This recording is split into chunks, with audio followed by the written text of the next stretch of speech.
Hey, everybody. Welcome back to the Infuse Your Future podcast, where we bring together people and ideas who are making the world a better place.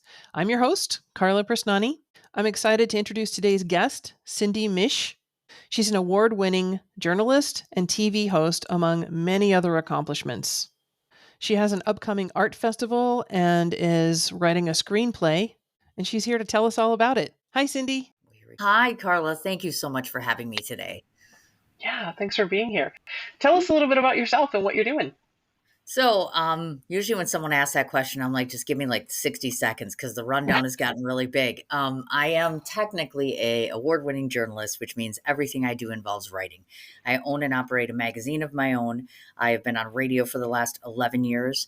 I just started hosting a public access television show about 3 months ago. And then on the film side, I am a filmmaker, a film judge, a film festival founder, also a film critic at times.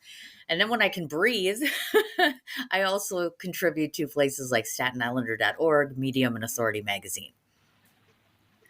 That is a lot of experience, a lot of amazing stuff that you're doing out there.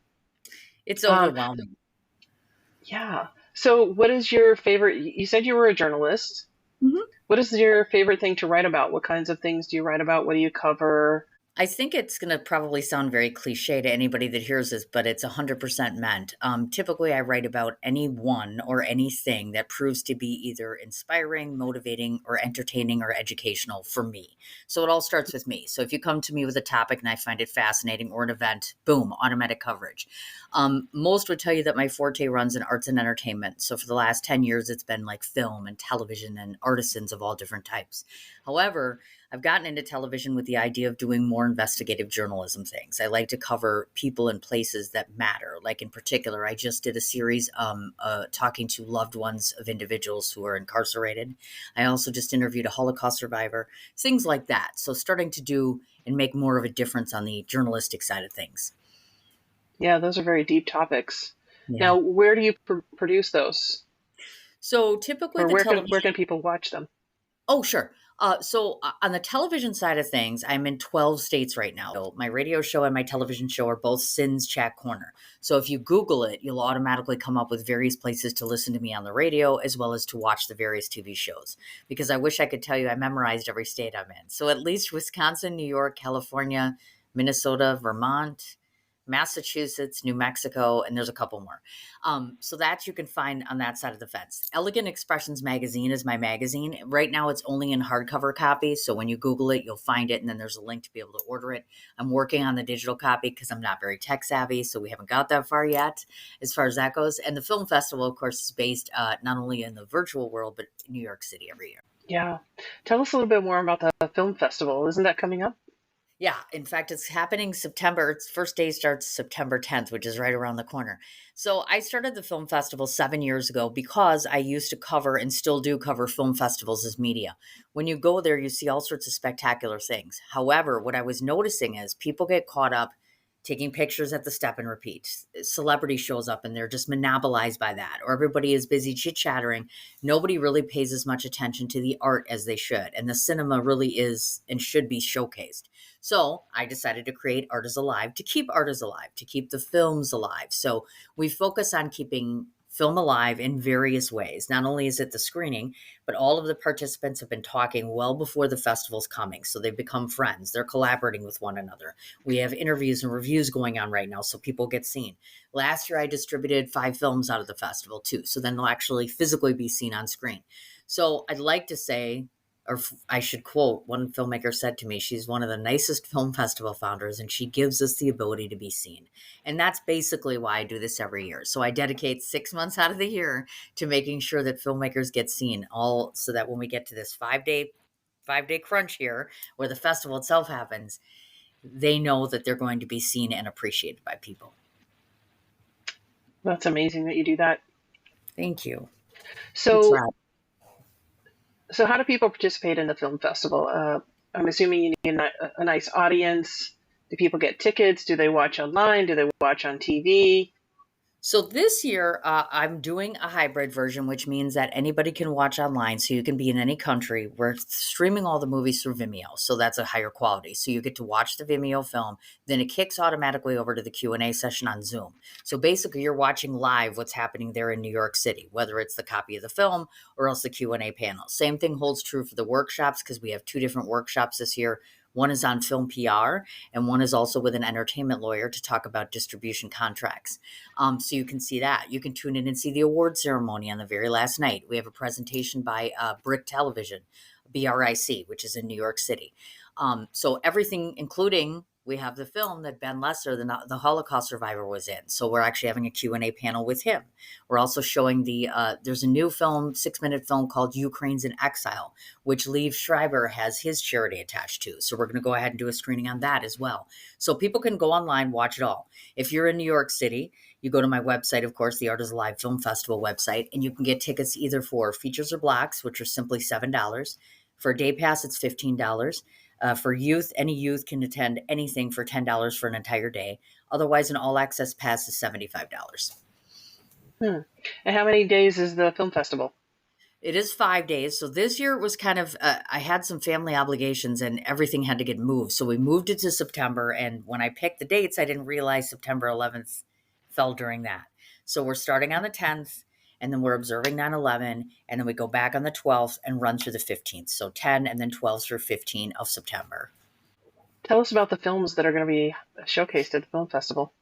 Let's see. So out of all the ones that were submitted, we ended up having a total of 55 films that are being shown. We have 9 student filmmakers, which I'm super proud of. I mean, I've been pushing really hard to get youth filmmakers to come. A lot of them are film premieres or world premieres, which is exciting. We have 10 premieres, 9 student filmmakers, 10 countries are represented. And every year, just as a spice, I throw in special screenings from like AFI, Sundance, Tribeca. So you're getting a little combination of both. You know what I mean? You've got the best of both worlds. Independent over here, you've got some Hollywood over here, that kind of good stuff. I'm super excited that actors Sharon Lawrence and Catherine Curtin are going to be at the festival this year. I asked Liv Schreiber to come. I don't know yet if he's coming or not. So please come, Liv Schreiber, if you can hear this. But I always tend to, again, not so much about the celebrity fanfare, but more so about the films. Some of the ones that stand out to me, first of all, most know that I met my beloved Michael, my better half, through my film festival. Um, he passed in 2021. So one of the things that I do, because we met at the festival, is to have his presence at the film festival. So I'm screening one of his films this year. It's a feature film called Abandoned, which I'm super proud of. And people will get to see his work, even though he's not here. The Ghosts of Gold Creek is a youth film that was done in Wisconsin, actually. And I'm a Wisconsinite. So being able to have the privilege to show that is very, very exciting. Couple of films from the Bridgeport Film Festival, like Grandma Bruce, which I'm super excited about. I also got the opportunity to get the choice. These are all top notch. I can't say it enough. Between the diversity and the age group of these folks and just the various different storylines, the programming is so exceptional. I had just said the other day, I'm picking out nominations and wins now. It's almost impossible to eliminate everybody. Like, I would literally want to award everybody for the contributions they've given to me. So I think this year the programming is top notch. There's literally something for everyone, including kids 10 on up. Like, literally, you could bring a 10-year-old on certain days of the film festival and they'd still be able to enjoy film. So you said it's a hybrid. So Yep. some is in person, some is online. Where's the venue in person? And what does it look like to participate in that? That's a good question. So ask me that tomorrow. I'm literally, so one of the hardest problems is this. So, folks, just so you know this, if you ever decide you want to do an event, when you live in another state and you have an event in another state, so because of we have some family situations I've been dealing with here. And so I have not been able to get back to New York. So I've literally had to scoop out venues from here. You know, I go to New York all the time, but I mean, trying to physically pick out a venue where the audio is good and the picture is good, etc. It's really hard. It's super tough. And I was given a grant from someone recently, so that factors in as well. So you want to be able to use funds properly. If I was a betting woman, I would say both of my venues, I'm pretty darn close. I would say both the Queen's Theater and the Producers Club, and perhaps the Winslow as well. Those are the top 3 right now. all of which, by the way, are in New York City. So if you're familiar with New York City, Queens Theater is in Queens, which is a borough of New York City, and the Producers Club is very close to Times Square, and then the Winslow is over in the East Village. So I try to keep it as convenient as possible. I had an offer to go to Staten Island, and I'd love to do that if I get bigger. Like Tribeca, they're all over the place, which I get, but they have a huge budget, and we're indie friendly, and we don't have a huge budget. So typically what happens is we end up picking places where literally you're getting off the subway and you don't have to walk far, or you can take an Uber over, etc. That's exciting. It is exciting and nerve-wracking. I'm terrified. Literally, I'm terrified in a good way. I'm excited about all this, but it's scary. Well, I'm definitely going to check out your film festival. Yay! I would absolutely And love we'll have links in the show notes to how to that. get a ticket and how to participate. Yes, yes, and Oh, passing the word along too. That's the other thing. I'm constantly saying to people, let's get everyone sold out, because I think the small theater holds like 25 or 30 people. So I'm literally pitching everybody, assisted living places. We have a Girl Scout troop that is doing a film festival that's coming. I'm pitching young people at universities. I'm pitching my friends. I'm begging. I'm literally giving away the house. I have special promotions, all that good stuff. So yes, please come. all right. That's I'll what I hit up my always New York City friends.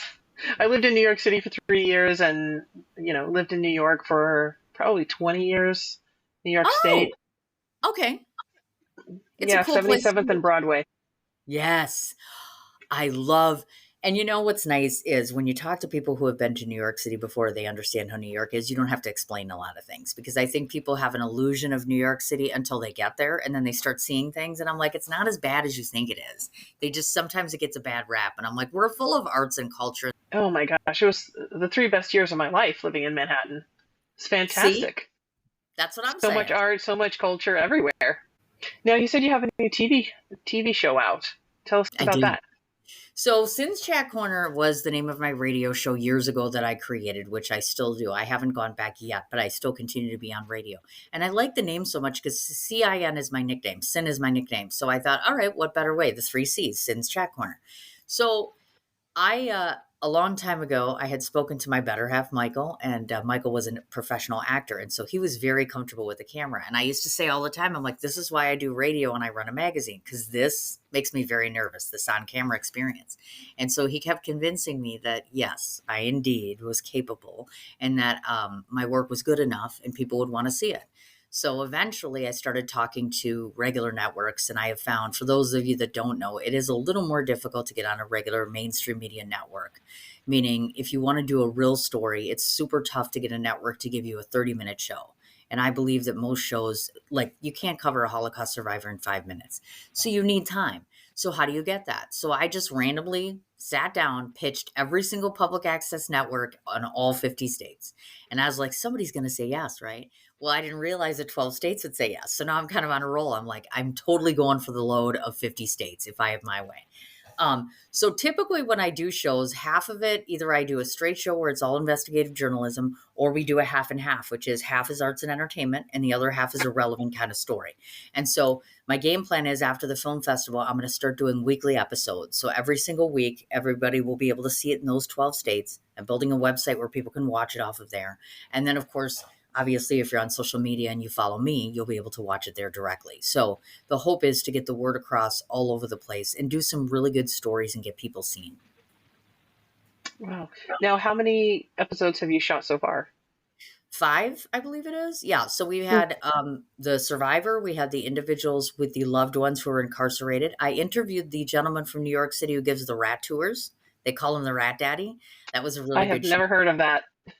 You'll have to look it up. Just Google Rat Daddy New York City. He's a really, really terrific guy. I really, really enjoyed that interview, because most people hear that and they think, oh, he's just doing it for effect. No, he's trying to get the city and the government to realize, hey, we have a very serious problem here and we need to start addressing these locations that are infested. So it's a really super good cause. I interviewed 2 lovely, beautiful young ladies in New York City. And I say lovely because they're 75 years old and they have an entire makeup line that's fabulous. And I interviewed them. So that's another one of the shows coming. And then I also interviewed my own personal chiropractor.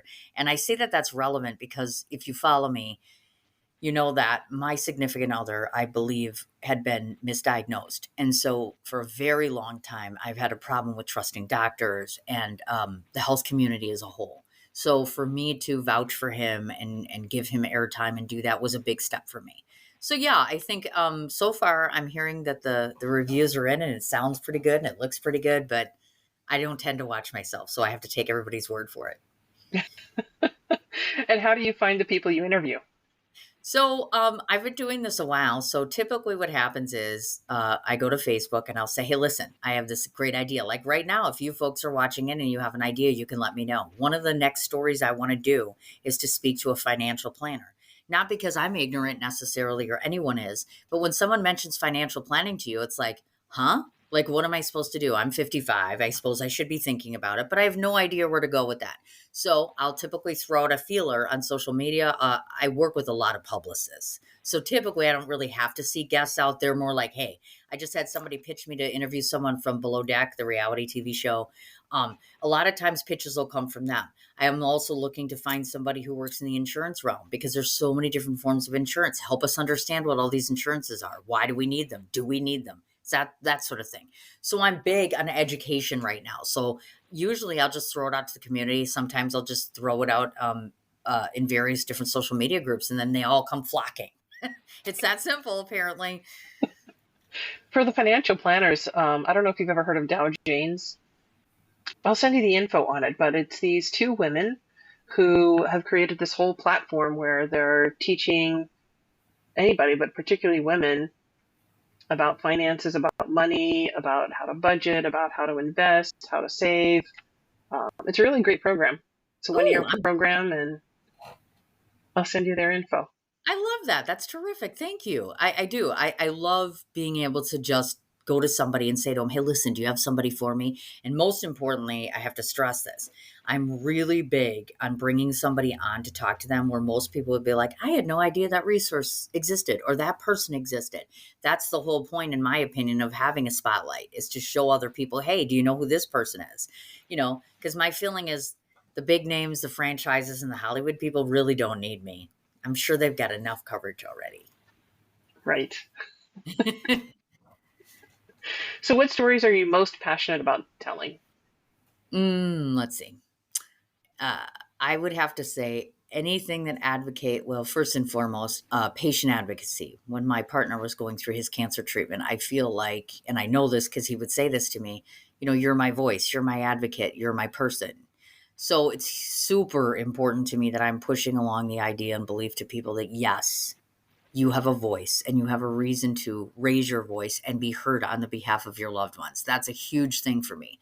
I try to stay away from grief and cancer stories only because it's been 2.5 years, but it's too hard. I just find that I just really don't want to do it. It's very painful and I don't want to have to I've been doing this a long time and I don't want to keep rehashing it.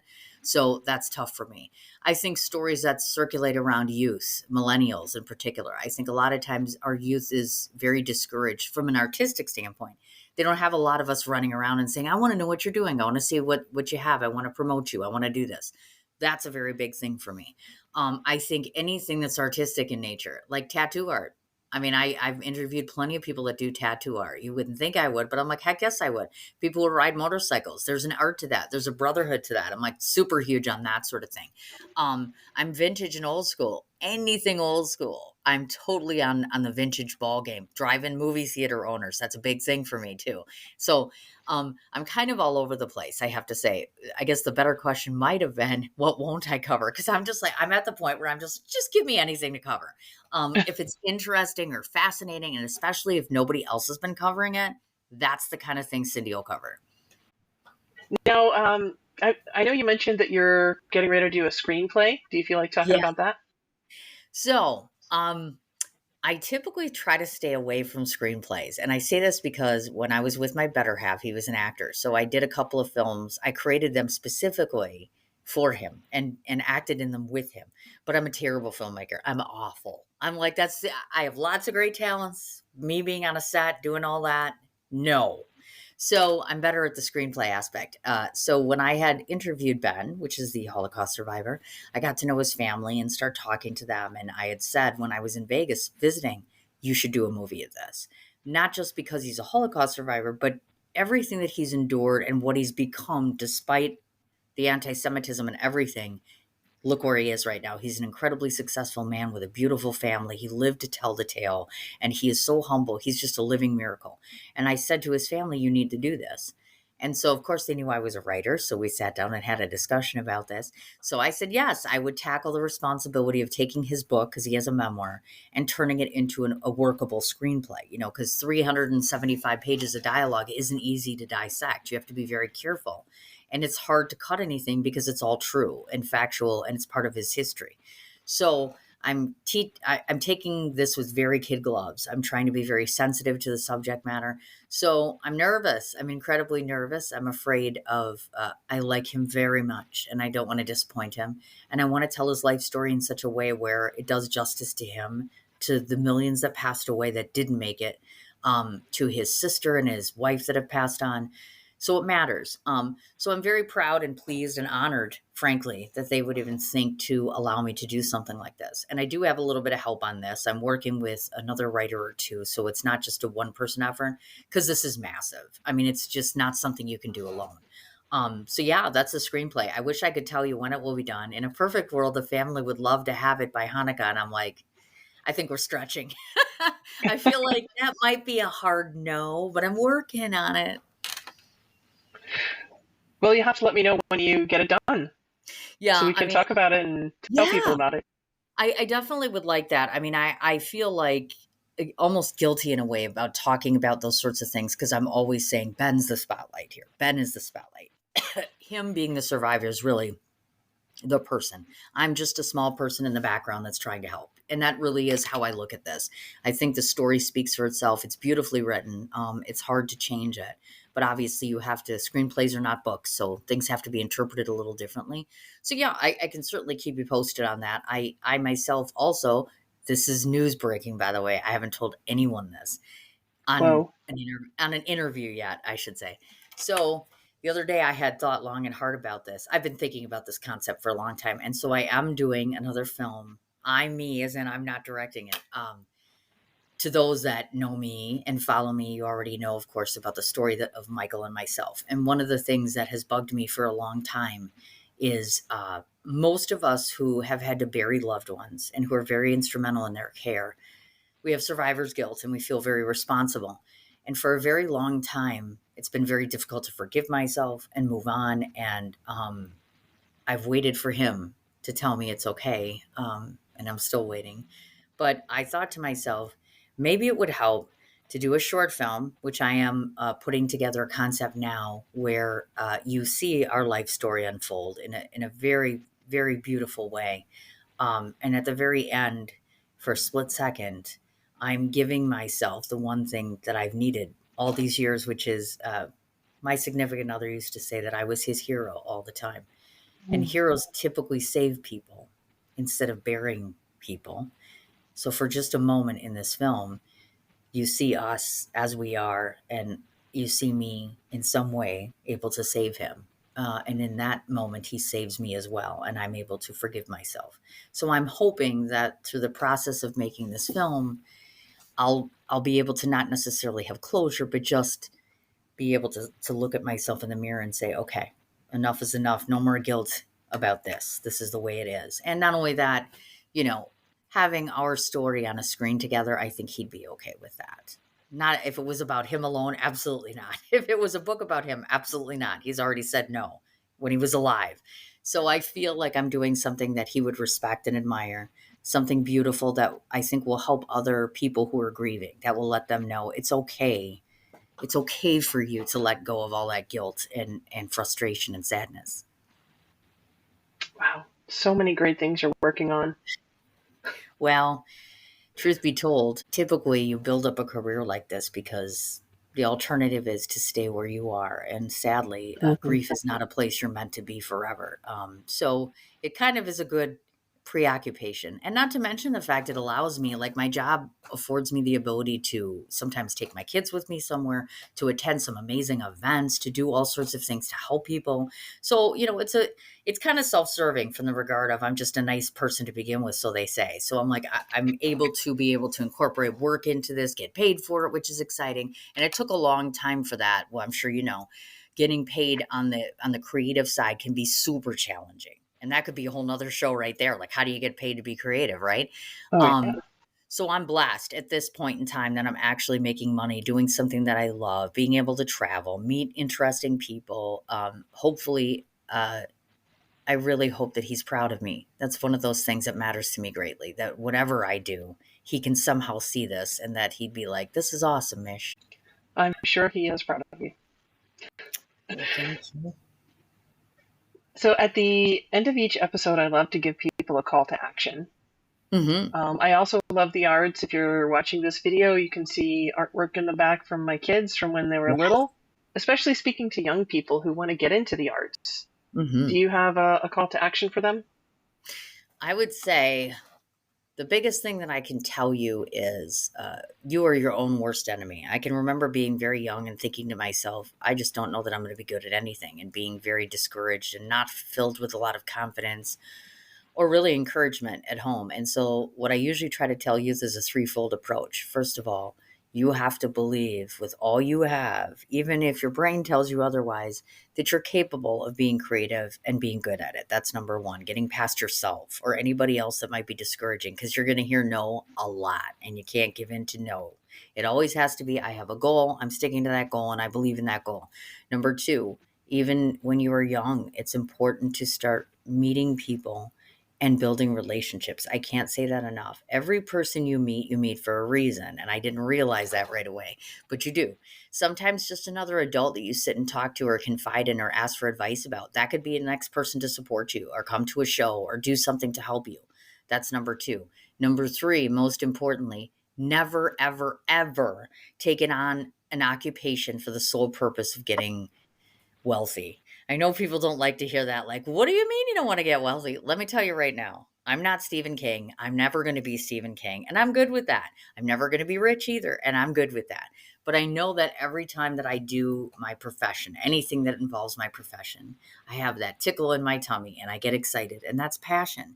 Passion means far more in your lifetime than any amount of money ever will, and you certainly can't take it with you. So that's the other thing is I always, I say to youth in particular, believe in yourself, align yourself with the right people, and remember the most important thing that matters is making a difference and loving what you do. That is such great advice.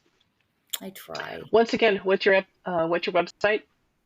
Oh God, so here's what I say to people, because somebody told me recently, just have them Google you because you're everywhere. I don't think I'm everywhere, but if you Google in Cindy Mich, you're going to find the Art is Alive Film Festival, which it is, Cin's Chat Corner, which is the radio show and the TV show. Elegant Expressions magazine is out there. You'll also find that I'm on Facebook and Instagram and LinkedIn, all the usual places, of course. YouTube channel that's got a bunch of my interviews. If you go to film festivals, you'll see my work there because I usually do like 7 festivals a year or something like that. You can also see my IMDb. So you'll see some of the former stuff that I've done before. And the medical misdiagnosis series is not out yet, so you can't find that. But again, just look me up or watch Carla's show, and then you'll find out all about me. Sounds like great advice. Thank you so much for being on the show today. Absolutely. Thank you for hosting me. It was wonderful.